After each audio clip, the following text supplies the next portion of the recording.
It smells like mango swamp.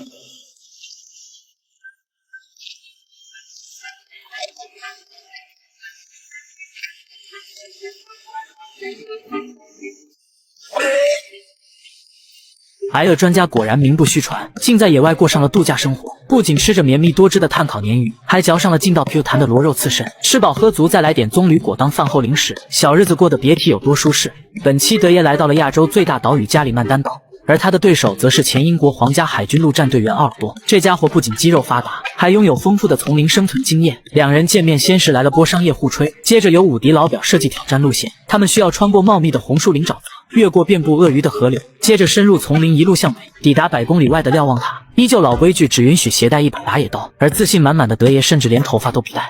扬言要把奥尔多按在地上摩擦，搭乘着摄制组的核动力航母，两人迅速抵达挑战地点。随着伍迪老表一声令下，两人立马跳入水中。刚落地，德爷就被膝盖深的淤泥来了个下马威。等来到红树林里面，又被交织缠绕的树根搞得寸步难行。看来想要快速穿过这里显然不现实，因此德爷只需要和奥尔多保持适当的距离即可。可话音未落，德爷就一脚踩空，直接摔了个五脚朝天。他只能强忍着恶臭站起身来。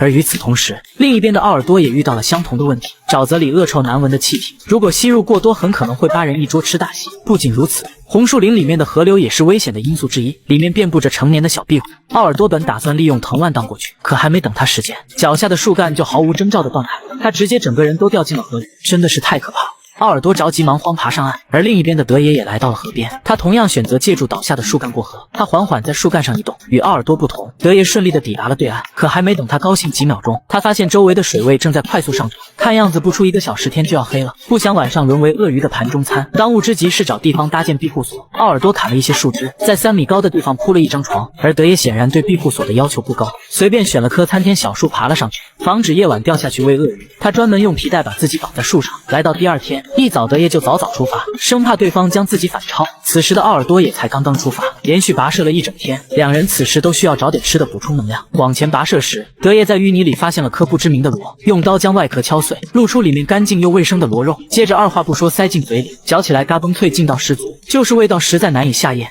下一秒差点直接吐出来。不过好在蛋白质含量是牛肉的几10倍，德爷强忍着恶心咽下去。而另一边的奥尔多经过从长途跋涉，此时的他已经领先了德爷一大截，途中遇到一条小河。 他凭借着强大的身体素质，直接化身人猿泰山，抓着树干来到对岸。而与此同时，另一边的德爷在红树林里穿梭了大半天，发现了一棵不属于沼泽的树木。本以为马上就可以离开沼泽地了，可等他上去一看，发现周围全是水域。好家伙，原来这里是座孤岛，真是白高兴一场。在这待着，如果海水涨潮，无异于找死。 思来想去，德爷还是决定离开小岛。走之前，他收集了一些藤蔓，说不定后面会有大用处。就在这时，另一边的奥尔多又遇到了一条大河。 想都不用想，水下肯定隐藏着鳄鱼。于是他决定将岸边的大树砍倒，这样他就可以顺着爬过去。可人算不如天算，等他费尽9牛2虎之力砍倒大树，倒下的方向却出现了严重的偏差。而从挑战开始，他都没有吃任何东西，再砍倒一颗显然不太真实。于是他只能硬着头皮走过去。可刚往前走了几步，他就突然失去平衡，掉进了湖里，吓得他赶紧朝对岸游去。玩归玩，闹归闹，可别拿小命开玩笑。就在奥尔多忙着赶路的时候，另一边的德爷已经开始搭建庇护所了。